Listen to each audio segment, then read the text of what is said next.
Il y en a déjà un qui a fait 16 000 km avec le Cybertruck. Bah, dis donc, il y en a, il roule, hein. Incroyable.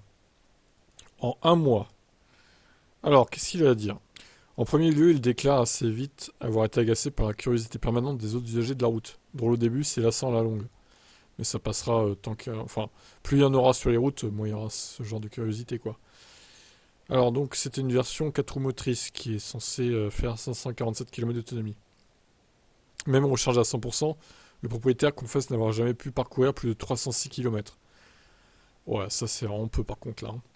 Avec une charge de 80% comme conseillé lors du passage au superchargeur, cette valeur tombait à 264 km. Le client en question avoue avoir un style de conduite assez dynamique, mais il s'agit encore une fois d'une moyenne non pas ponctuelle, mais lissée sur 10 000 miles. Donc le résultat est quand même révélateur.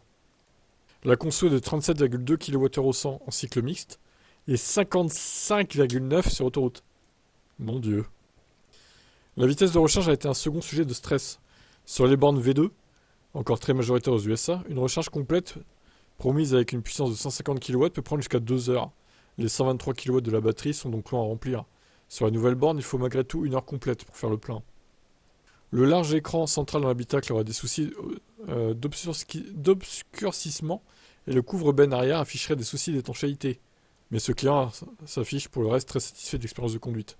Confort, système audio, espace à bord, maintien des sièges, maniabilité, 4 roues directrices et accélération ont conquis le client. En conclusion, la réelle déception vient de l'autonomie et de la vitesse de recharge.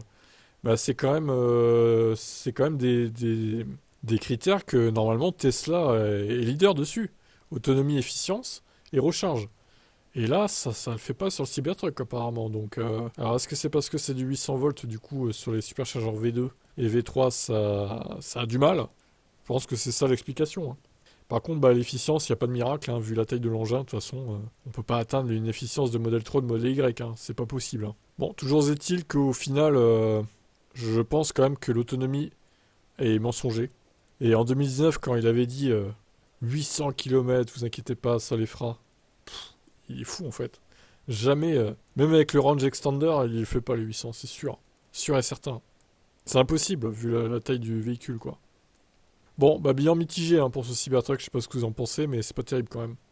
Surtout vu le prix, quoi. Allez, ciao.